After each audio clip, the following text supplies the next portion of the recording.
Today, something unbelievably special. For MSPs looking to find new clients, this is the Holy Grail. It's taken nearly 18 months to arrange this, but boy, is it going to be worth it. It's a conversation with an ordinary business owner, the type of person who might be your dream client. It's the number one wish I hear. I'm the owner of an awesome MSP, but it's so hard to get new clients. If only I could get in their head to find out what I could do to attract them, especially if they're currently with another MSP who they're thinking of leaving. Well, here we go. Now, I've agreed to keep his identity anonymous so he can be extremely open with answers to questions like why he's unhappy with his current MSP, what's changed in the last few years, what he likes and dislikes about them, and why he's thinking of switching. Oh, and most importantly, what could you offer him that would win him and keep him in your business? Hello and welcome to this very special episode of the podcast, and I have a treat for you today. This is an idea I've been trying to implement for years and years because I think it's really going to help you get an insight into what happens in the head and the heart of an ordinary business owner when they're maybe thinking of switching MSPs. We're going to interview today someone who's been a friend of mine for over 25 years, but his identity is going to be kept a complete secret. In fact, I've given him a false name. I'll introduce you to him in a second. He is with an MSP right now that was acquired sometime in the past, and as I've been talking to him over the last few months, I've realized his satisfaction levels with his incumbent MSP have been going down and down and down. They've done nothing wrong. It's all just tiny little things that have chipped away. And he's now getting to that point where he might be ready to switch MSPs. Let's see if today we can figure out how he thinks, how he feels about his MSP, and what are the things that he would go looking for from another MSP. If you can understand how ordinary people think and act, the chances of you getting them to come to your MSP goes up dramatically. So let me introduce you to my friend, and we're going to call him Jason. His real name is Sean, but we're not going to use that. We're going to call him Jason. That's not his real name. That was just a joke. Jason, thank you so much for jumping onto the call. Obviously, we don't want to identify you because we don't want any awkward conversations between you and your incumbent MSP. So without revealing what you do as a business or where you're based, just give us an idea of your company. So how many staff have you got? Are you like a professional services company or a consumer-driven company? Give us a bit of an overview. So we are a professional services company. We're a marketing business at heart, obviously based here in the UK, and we have got staff who are employed in the UK and in the Philippines. We've also got contractors in the UK and the Philippines as well. Okay, so you're spread around the globe, even if that's just two locations, which is a pretty common setup these days, I think, for many businesses. And let's go back, because obviously this is your business. You started this, you've grown this over a number of years. If you go back in your mind to when you first started to take on professional help, so before we talk about the sort of the switching and the dissatisfaction you might have now, let's talk about why you picked an IT company back in the first place. So when was the point you first realized, I can't do all of this computer stuff myself? Well, I guess I came from a corporate business where, all of, IT support was organised and pretty much on hand. We were just given the phone number or the email address to get hold of somebody if we needed help with our devices. So when I started up the business nearly 10 years ago, I knew at some point I'm going to need IT support, and it was within a few months, I guess, of starting the business that I reached out to somebody who, I tell you where it began. It was who I'm with now and who I was with before they were acquired is not where I started. So I started off with somebody local, had a bit of help from them, but then I ended up in a conversation with someone through, let's call it networking, and started to realize that these guys could offer a service. So there was a bit of a relationship there first before I made the decision to kind of settle in with a company who effectively I've been with 8 or 9 years now. Got it. So essentially, you were in the MSP space, Jason. I nearly said your real name then. We call it break fix. How you started. So you started with someone who just helped you out a bit when you ran into a problem, and then you should say about 8-9 years ago, you met someone at networking, and you got into a more formal relationship. And did you sign a contract? So were you paying them money on a regular basis? No, I don't recall signing a contract. I may have, but it might have been just a very low-key one, if that was the case, or just an arrangement over email. I tell you what, the point where I went from sort of somebody helping me out to, signing up with an IT support company was when I started employing staff, so that they had a bit more structure to when they had problems. Don't talk to me. Here's the phone number. Here's the email address. They'll sort you out. Got it. So you were happy to invest the money into someone else fixing those problems so that you could focus on what you wanted to do and not your staff complaining about slow computers or this doesn't work. Absolutely, yeah. I mean, I know my way around a computer, but I'm nowhere near as skilled as someone whose job it is to fix computers.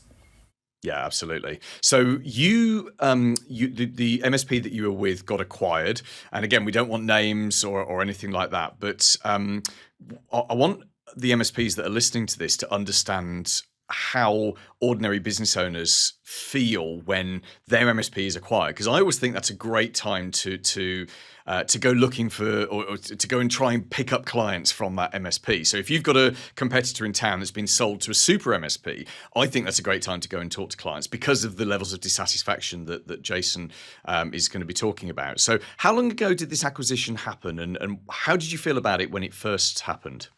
Well, I think it was about 3 or 4 years ago. There was an interesting moment, actually, that came about that before the acquisition was announced. And what it was we all of a sudden had a large contract put under my nose with the incentive of some discount for signing up for the next 12 months. And it all felt a bit rushed and hurried. And I ended up it didn't feel right that I was given a deadline to get some incentives, but I had to sign off a 25-page contract, which I would not do. I would want to read that to see what was in it. And, the headlines on it were locking me in for 12 or maybe 24 months. And I didn't realise till afterwards what was going on because it came out of the blue. And that was all part of the sale of the business, as they were looking to lock everybody in on firmer contracts than what they had in place when for the time leading up to that point. So that was interesting. That kind of, I guess I remember it rubbed me up the wrong way at that time, and then I didn't sign the contract. But anyway, we ended up within a few weeks we found out that this business had been acquired. It all made sense, and we kind of, I don't think for me anything really changed other than that. We were still dealing with this, I guess, the same company that had just been sold. So yeah, that was kind of what happened at that point. And it's probably more in recent years as they've merged the acquired business into the master business that started to notice that things have changed how they operate a bit. Got it. That makes sense. And just one follow-up question on the contracts. So I think we can all look at the MSP that was selling and very quickly was scrambling to get his paperwork in place to sell that business. Had that been done perhaps 12 months earlier with less rush, with less incentives, so a case of, actually, Jason, we're formalising all of our client agreements. Here's an agreement. Take your time to read it, but we would like you to sign this because it protects you and us. And this is a bit of a leading question, but do you think that would have been a more palatable thing for you to swallow than that sudden rush for you to sign the contract? Yeah, it was the rush that was, I could feel something going on. I didn't know what it was, but it was certainly nothing that had happened previously. So I think if they had taken a bit more time with it, had a deadline of 3 months away rather than 3 weeks and then 3 days, I probably would have read it through and gone, yeah, that feels like a fair deal is to sign all of that off to get an incentive. I guess the other thing that I've always been held back by, with arrangements like this, particularly committing to, 12-month subscriptions for software like, Office 365, for example, is we're a growing company and we're not always adding new employees. Sometimes we're taking some away. So it fluctuates sort of quarter by quarter as to how many licenses we need. So I've always sort of steered clear of 12-month contracts, thinking not till the business is really settled. And even now, 8 or 9 years on, I still am much happier paying a little bit more for a monthly contract or license that we can, we can get rid of when we don't need it. Yeah, that makes perfect sense. There's two things to unpack from that then, I think, for MSPs listening. Number one is, as at the point you think, I might sell my business, that's the point to get your clients onto contract, not as you're actually going through the sales process. Because it takes a year, 18 months to go from thinking about selling a business to actually signing on the dotted line. So yeah, the slower you can make that for your clients, the better. Obviously, you don't want to give away what's happening. The second thing for you, Jason, is you have no idea how difficult Microsoft makes 365 licensing for MSPs. Believe me, there's a whole. It's just one of the most difficult things, which should be quite simple, but all to do with that 12-month licensing. But never mind. There we go. So you're with this MSP. They get sold to someone else. Initially, you don't see anything that's changed because you're still dealing with the same people and the same office that you were dealing with before. But slowly, things start to change as they integrate, as you call it, the master MSP integrates the new acquisition in. So what kind of changes did you see? And this is where I'm really interested in you as the end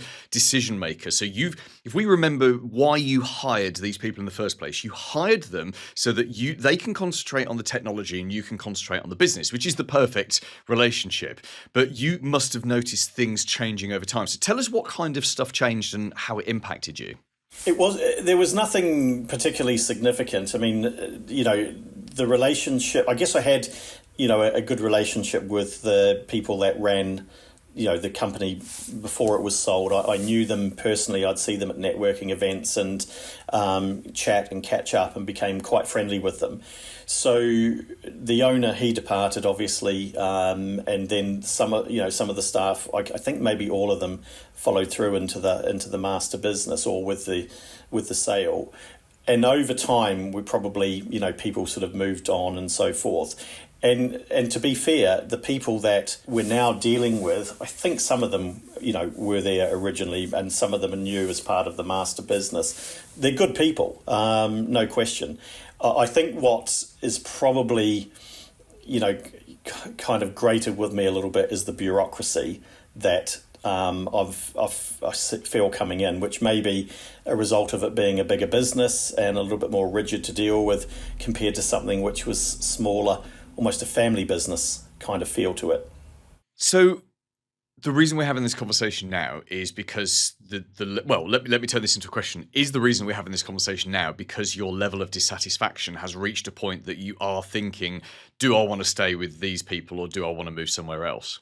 I'm not actively looking. I've got other priorities than, I've got bigger issues to fix than, changing IT company. And I guess it's a little bit like your accountant or even your marketing provider. It's not something that you want to do, willy-nilly. You've got relationships and you're kind of ingrained in their business a bit. They understand your business and, everything's set up. So I would be open to it if I guess I met somebody who encouraged me to come with them, but that's not happened to this point.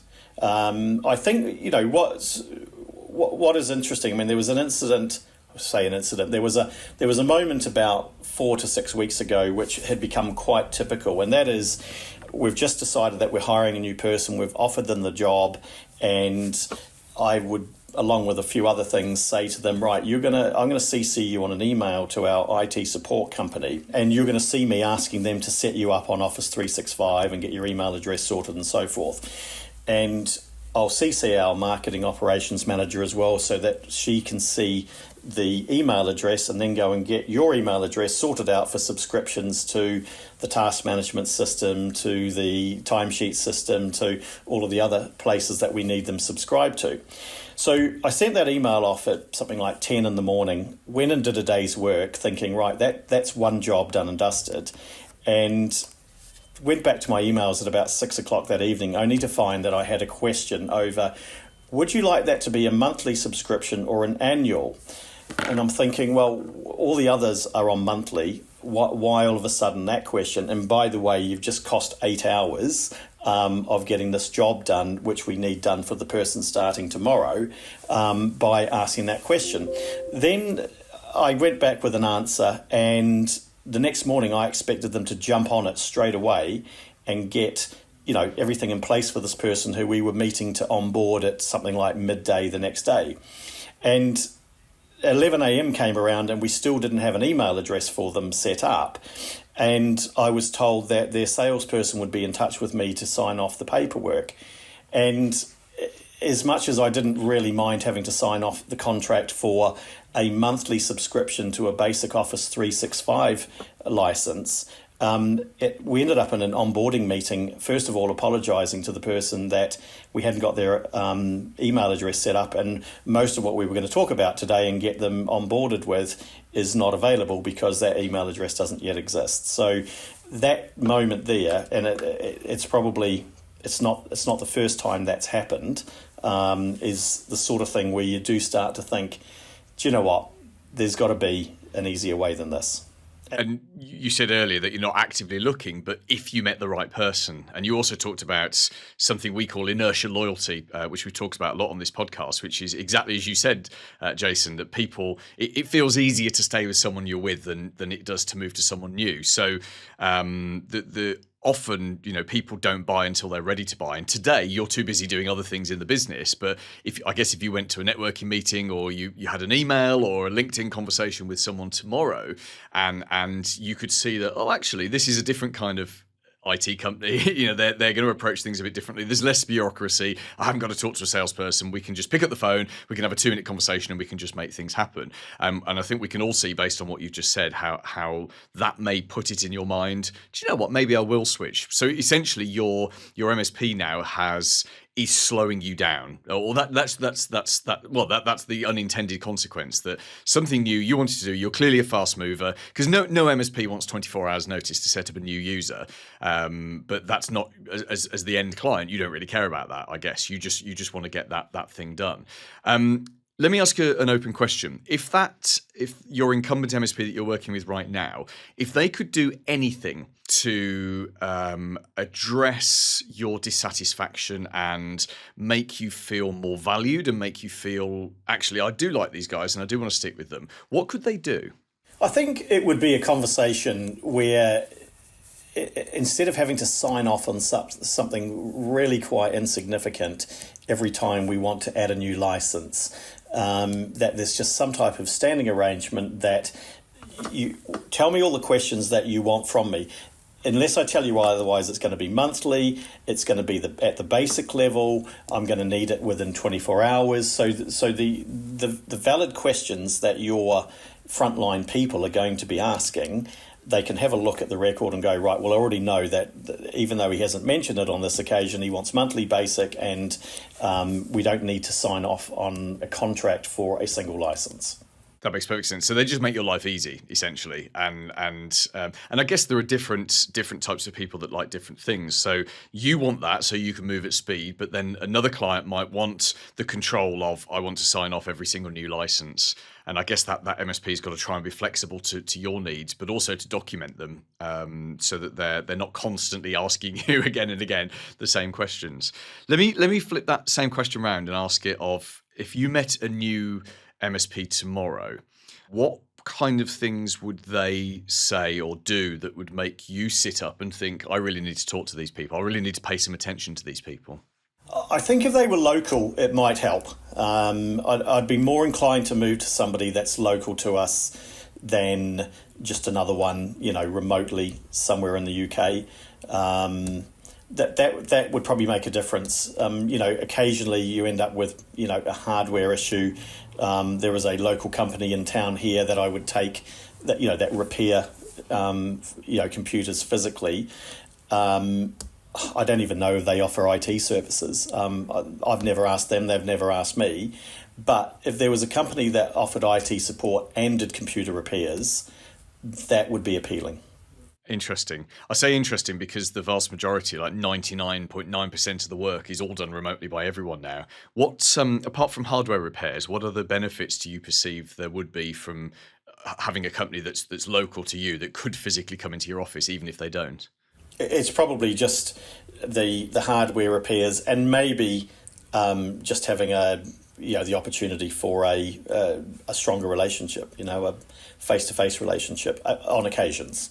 Yeah, and which actually leads on to what is probably going to be one of my final questions, which is looking at your business strategically. So one of the things that I recommend to the MSPs that I work with is that they move their relationship to a strategic relationship as quickly as possible. So in terms of sort of layman's terms, a non-strategic relationship is where the guy's underneath your desk plugging a cable into your computer and you can see a bit of his butt crack. It's not pleasant. No one wants to see that. The complete opposite of that is is a strategic relationship where the owner of the business or the relationship manager or whoever it is talking to you about your business and your goals and what your growth plans are and what the big picture is for your business, and then they can give you a technology strategy or they can give you good advice. So have you ever had that kind of relationship with either with the first MSP that sold out or with the MSP that you have now?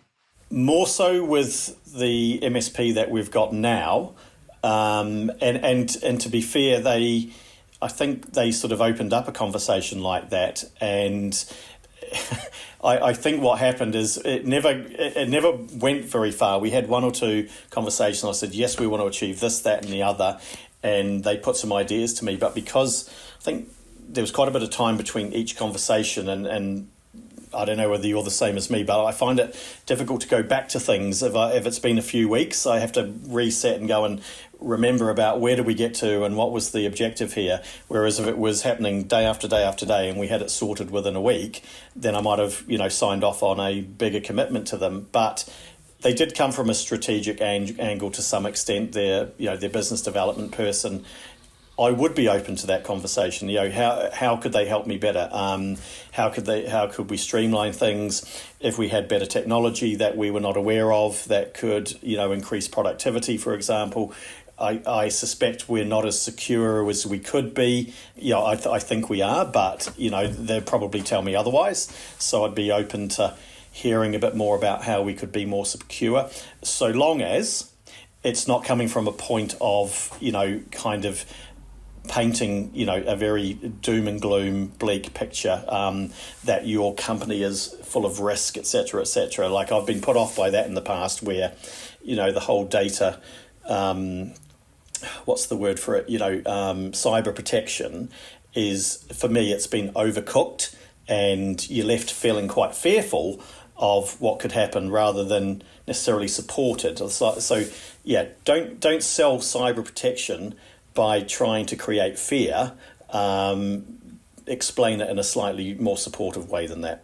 Yeah, I completely agree with that. And that's fascinating to hear an ordinary business owner say that. So, Jason, thank you so much. You've been very kind with your time, talking about your experiences, what it's like to be a real business owner stuck in this situation. It sounds like the MSP that's got you could actually rescue you quite easily with a little bit of strategic work and some better account management, which is really interesting. Now, one thing you're not going to be aware of is thousands of MSPs listen to this podcast all over the world. So I'm going to get like 1,000 emails now from people who want an introduction to you. Do you want me to forward those emails on to you?